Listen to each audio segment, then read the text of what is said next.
ipinatawag ko. O, lapit kayo, pinatawag! Hindi sila. Ang pinakamatagal ng mag-asawa dito sa barangay. Aba, iba yan. Kaya ngayon, alamin natin ang istorya ni na Laring at Arman. The years, you've never let me down. You've turned my life around. The sweetest days I found. Parang, Mayor, mukhang matagal na nga po sila mag-asawa. Matagal na. Oo. Babagal na mga movement nila. I've loved the life we've made. Nanay Laring! Laring ding ring! Tay Arman, dito po tayo. Nay! Hello. Hello po. Magandang tanghali po, Bless po, Nay. bless po, tay. Magandang tanghali po, Tay Arman. Nanay Laring, halik kayo dito. Tatay, dito kayo. Hello.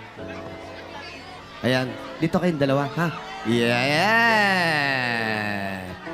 Magpakilala muna po kayo para mas makilala kayo itong gusto ng inyong mga kabarangay. Ako po si Laring Disuyo. Ang tunay ko pong pangalan ay Clarita P.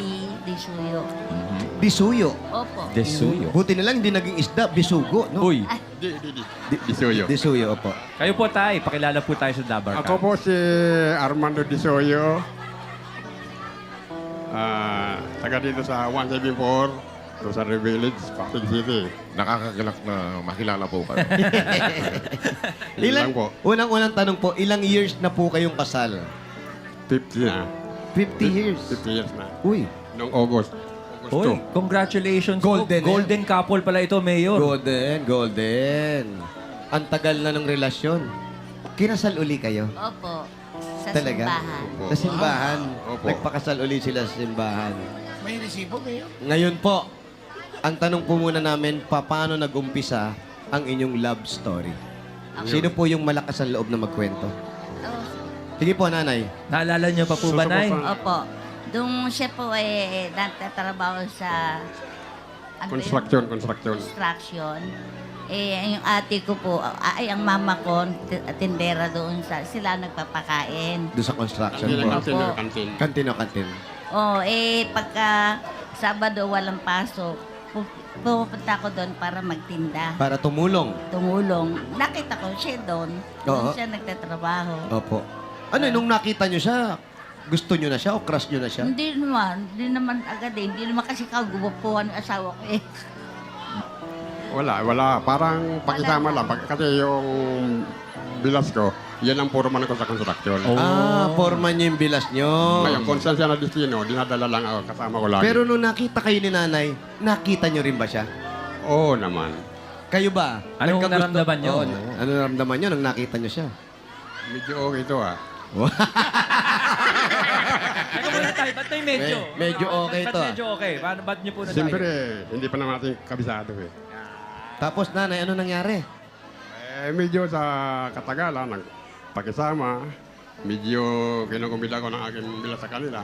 Pupunta naman ako. Pero wala akong interest na manligaw. Wala pa? Wala pa kasi ano lang, parang pakisama lang doon sa Sa bilas mo. Oo.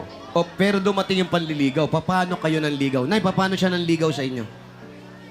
Pumapormal siya, umakit siya sa bahay namin. Tapos? Ayun. Teka, umaakit sa bahay. Opo, ay di. Kumapalit. Okay. Mapalit ng ligaw. Opo.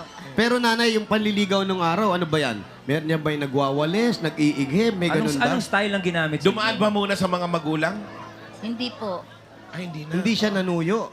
Ay, hindi po kasi nag-ano lang siya basta pag minsan nang iigib siya ng tubig. Yan, Yun lang. nag-iigib. Bait ko Teka, Tay, paano nagbo-volunteer lang kayo mag-igib o inuutusan ho kayo ni nanay Medyo noon? ano lang, pang palubag-loob ka nga.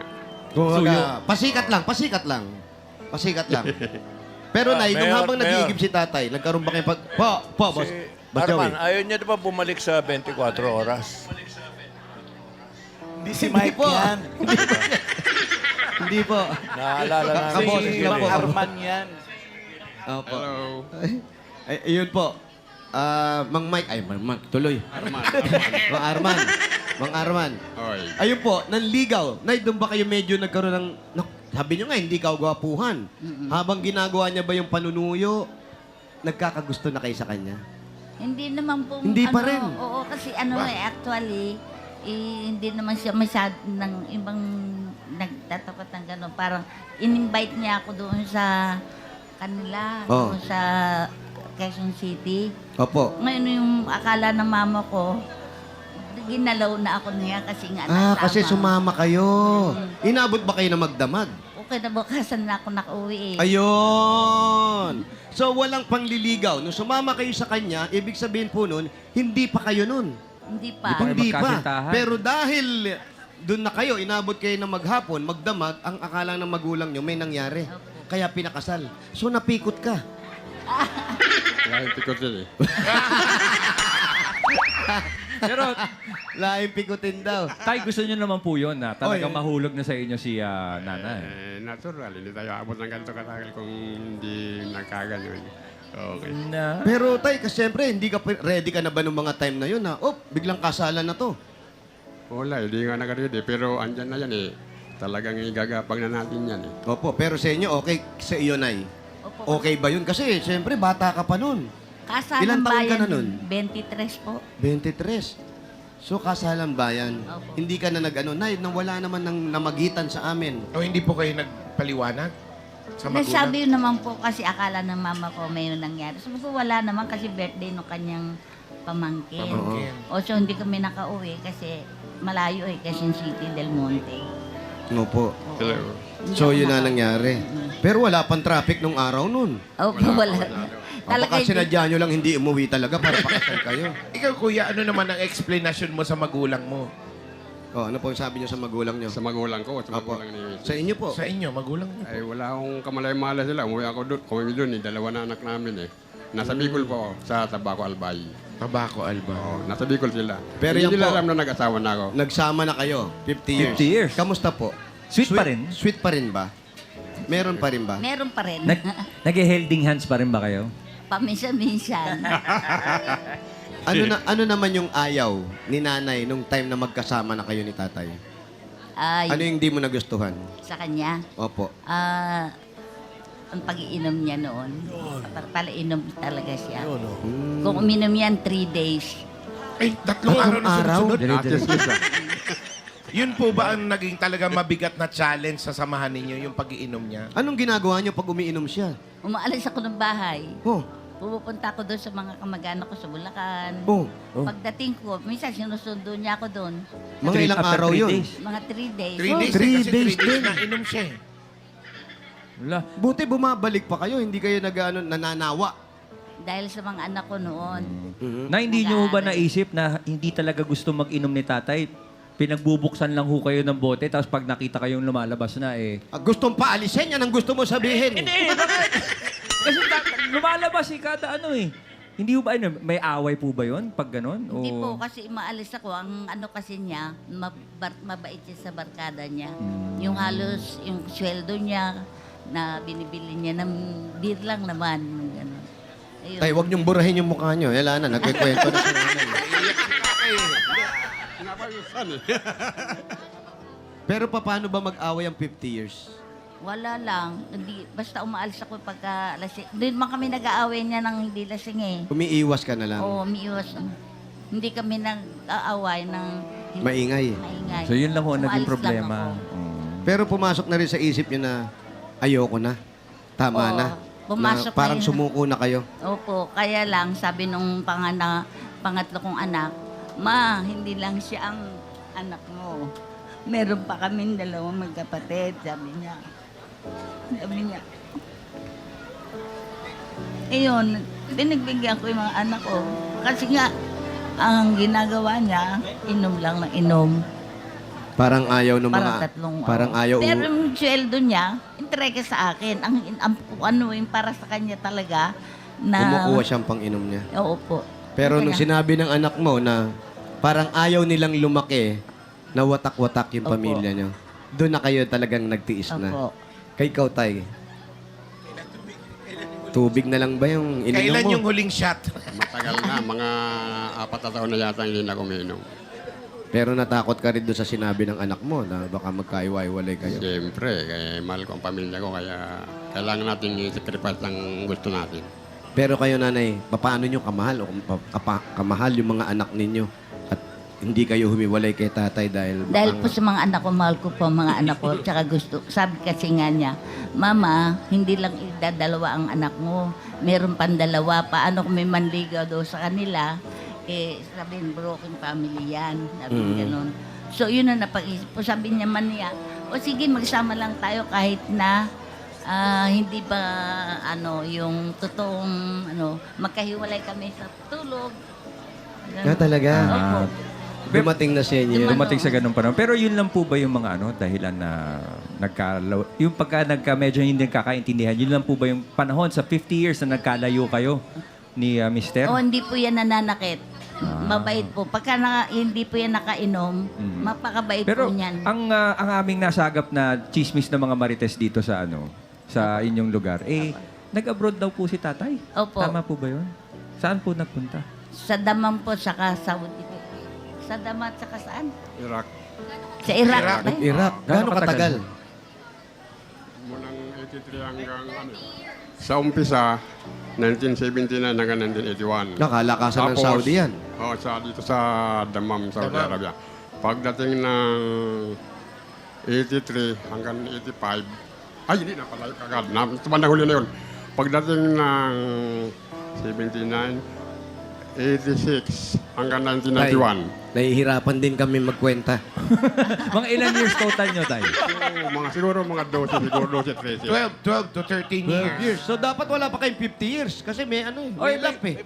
May 12 years na minus. So parang mga 38 years pa lang. Tapos lumaalis pa si nanay ng tatlong araw. Kada Minus inom. 3. Mga ilang years Mga yun. nasa 20 pa lang yan. 20 years pa lang po pala kayong kasal, nay. Hindi po, 19, ano pa.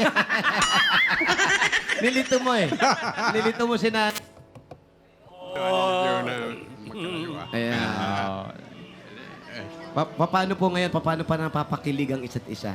Paano may ginagawa ba si tatay para, uy, ganun pala siya. Si nanay, ganun din. Meron pa bang mga ganun? Pagdating sa umaga, siyempre, good morning naman. Ganun. Yan. Paano yung good morning? Morning, darling. Yeah! Good morning kayo ni tatay. Good morning, Wala may lang. mukha mo.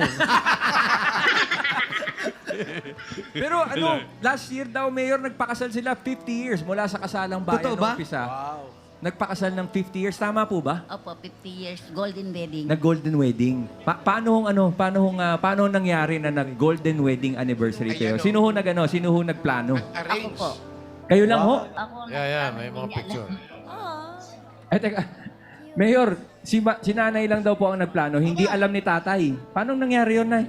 Nung sinabi ko na sa kanya, magpi-50 years na tayo, magpapakasal ulit tayo. Wala naman siyang, Wala nang nagawa si tatay.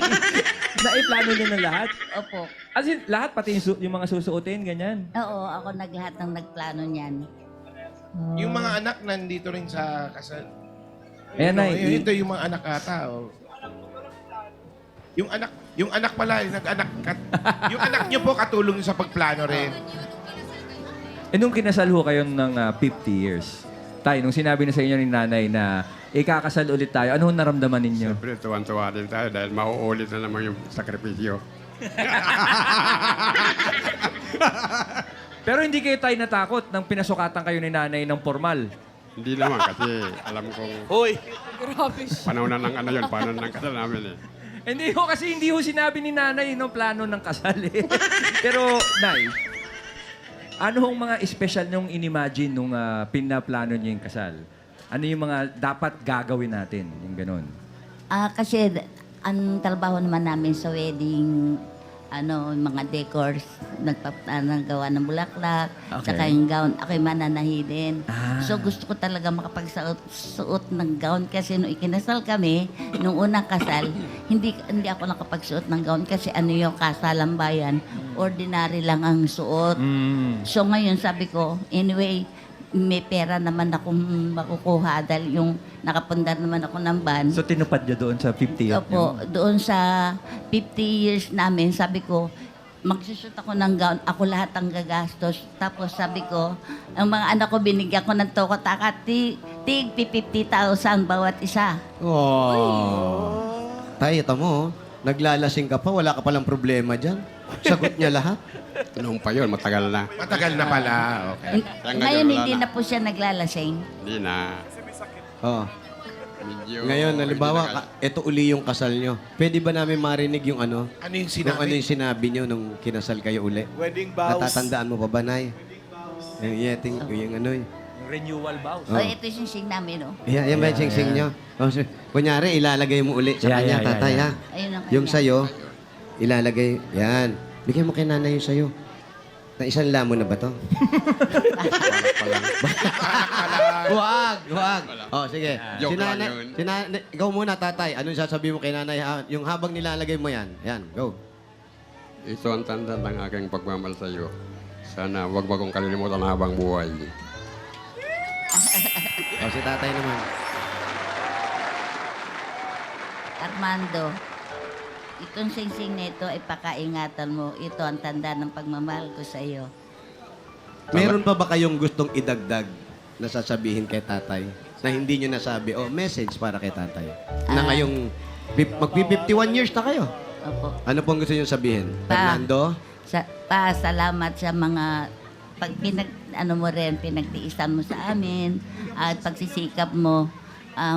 Alam ko naman na hindi ka naman ganun ka sama at ambisyon mo lang naman pag-iinom.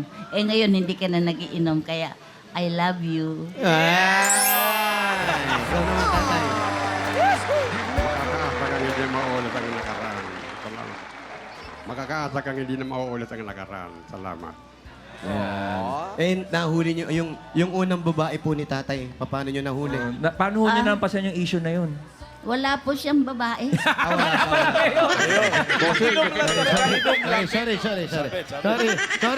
Sorry. Nag-iisa lang siya sa Pasig. Lagi Ito si Kuya Arman. Wala nang iba. Hindi, Kuya Arman at Tatay. Ano po ang inyong maibibigay na advice sa mga Kabataan ngayon. Kabataan.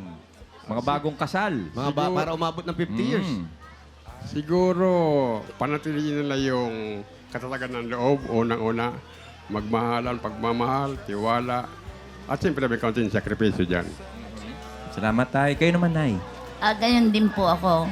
Ang pag-ibig talaga sakripisyo at pagtitiis. Kung mahal mo ang isang tao, kahit ano ang kanyang kasalanan o kanyang pagkatao, mamahalin mo siya. Dahil sa mga anak.